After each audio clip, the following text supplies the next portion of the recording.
Hello everyone. So today I'm going to introduce a new feature which is weapon firing logic. Right. So currently I'm in this NPC testing map, but this one actually doesn't have any sort of weapons, right? So I'll go back to the showcase level, right? Where we have the weapons. But I think since I'm specifically targeting weapon related stuff,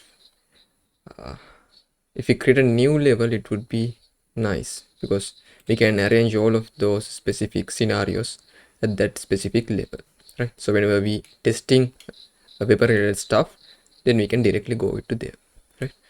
This showcase map is sort of like a entry map to provide like sort of generic features to showcase like I don't know, maybe like the general features exist in the game, right? Okay, so I'll create maybe a new folder first called weapon, and then I'll create a new level which is a basic level and create it, and I'll save it to the weapons folder called map weapons. Maybe I'll rename this one to weapons. It will give this warning, but that would be fine.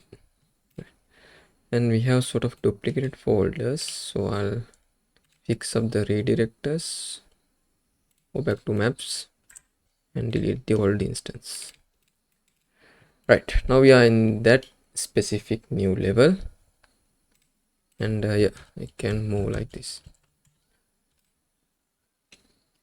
So let's add some weapons to our level. So since I'm interested about weapon firing stuff, I will add a pistol. No, you shouldn't add like this. You should go to the inventory and add these pickable items. So pistol is there, rifle is there, and sword. Right, can equip this weapon and do the transitions properly. Right, but currently it doesn't have any feature to weapon firing, right? Or not even a feature for weapon aiming, right? But yeah, first let's cover the weapon fire, then I'll implement the aiming features. Right, so let's go to the play character instance, and here we have the weapon related stuff. Here we have the inventory, we have the jump. Right, so I'll organize the code a little bit because we are going to add many different stuff later on to here. So I'll add the comment to here like jump,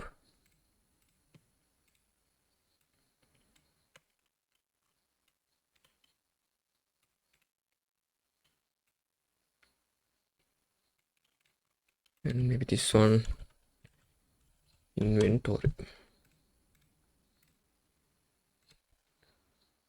Right,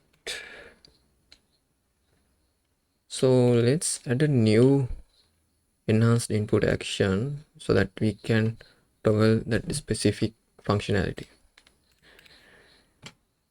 Right, so I'll go to the inputs directory, actions folder, weapons, and I'll add a new input action called IA5. This one basically should have two triggers. First one is pressed and second one is released. And I'll add that to the input mapping context, which is IA5, and the input is left mouse button. Right. Ignore this warning, it's just fine. Right. Then at the player base, I can call that IA5, and I'm interested on the started trigger and completed trigger. For example, I'll add a print statement here, call started firing, and then at the completed, I'll print ended fire. Right, now let's test. So if I equip a weapon, no, it's not printing actually.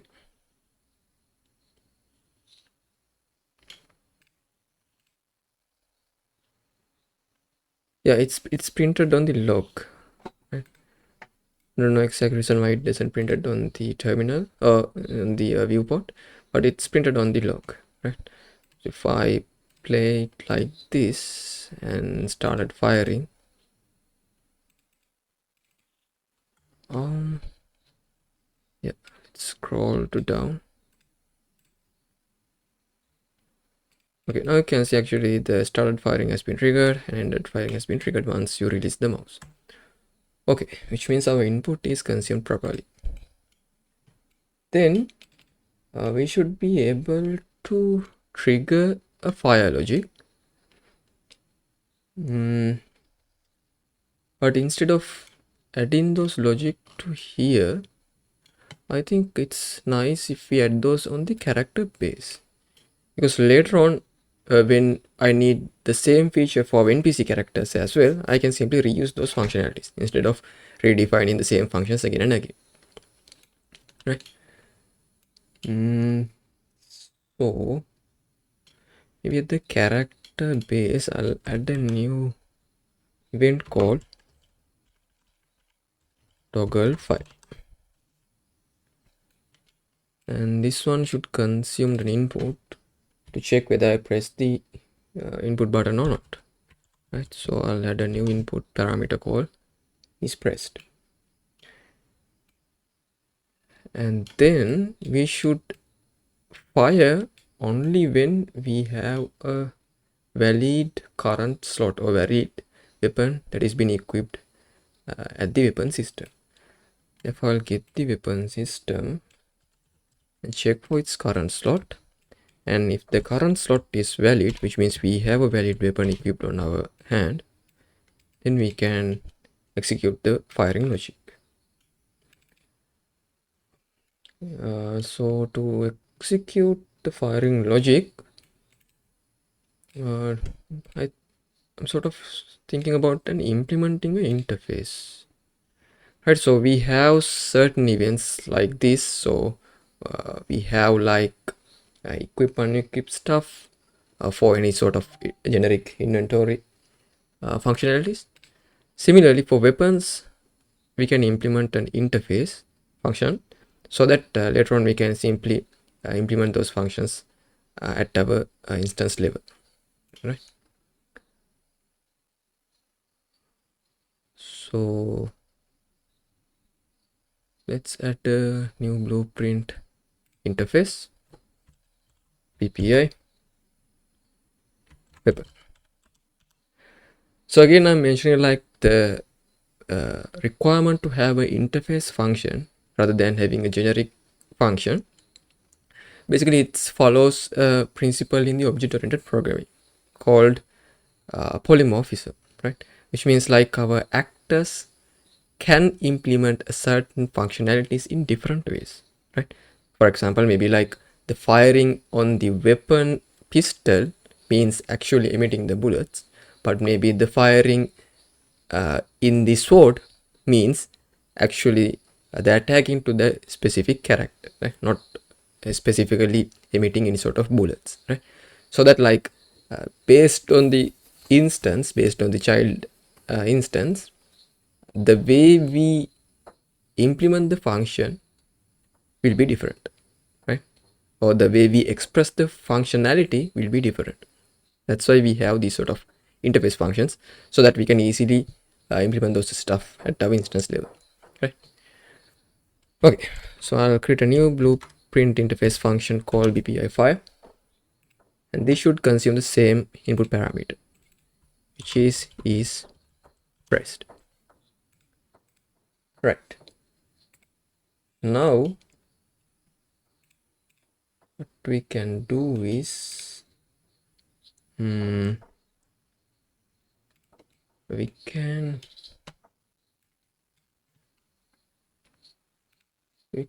go to weapon base here, and we have these two stuffs, which is fine.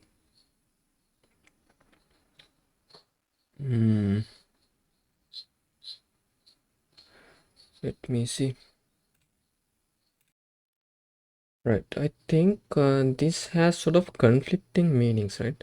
Because at our interface functions or interface implementations at class settings,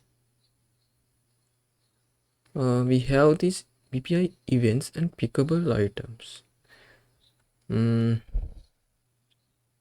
So for the events, we have BPI equip, BPI unequip.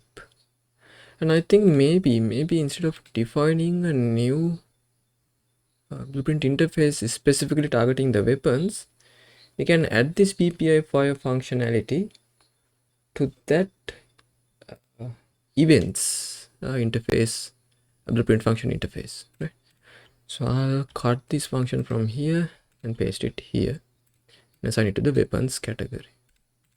Right, so it would be much more convenient. And I'll get rid of this BPI interface function. Right, now if you go to the weapon base, you can see since we have been already implemented BPI events interface, it gives me this function, which is BPI file. Right. Then actually we don't need to necessarily implement in this function since inside our parent weapon base, because if, as I explained before, this functionality can be different based on whatever the weapon type that we have been having, right? For example, like if we have a pistol like weapon, then this should emit bullets, or like let's say if we have a sword, then it should attack to the player, right? Or something like that. So instead of implementing an interface here, first I'll go to the firearm base, right? And inside this class or this actor, I'll implement BPI file. Okay. So just to explain like how it works, I will add a print statement here, and I'll add a statement called firearm file, right?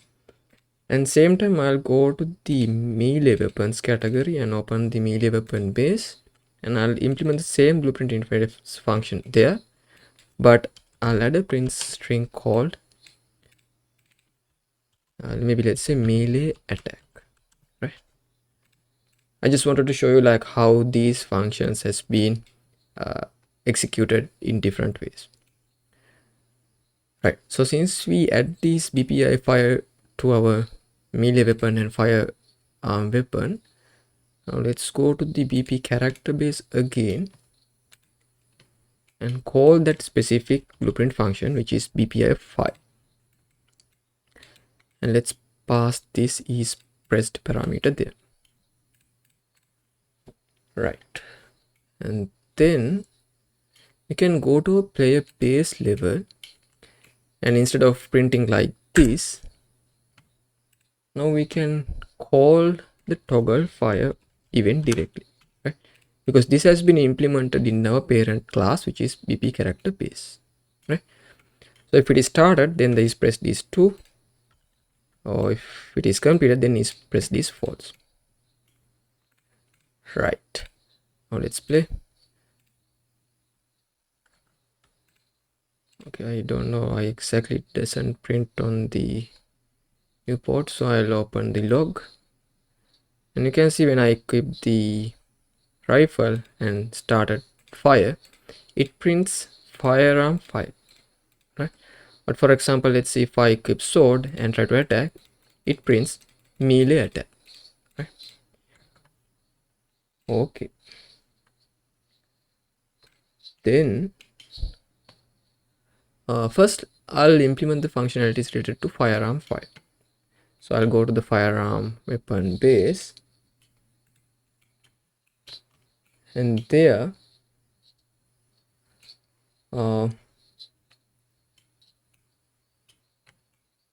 actually we need to implement certain stuffs. For example, like we need to play some weapon firing effect, and we have to make some weapon firing sound. Also we have to like emit bullets, and like I don't know, like maybe emitting the bullets out of the weapon, and maybe like playing the skeletal animations of the weapon.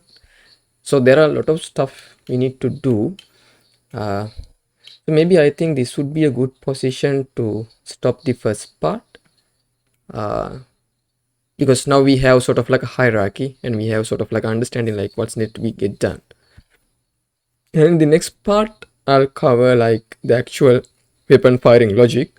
There actually we have to make some line traces and detect the specific hit where we made that specific fire. So there are certain stuff that we need to implement. But yeah, I'll cover those stuff in the next one. See you there. Thank you.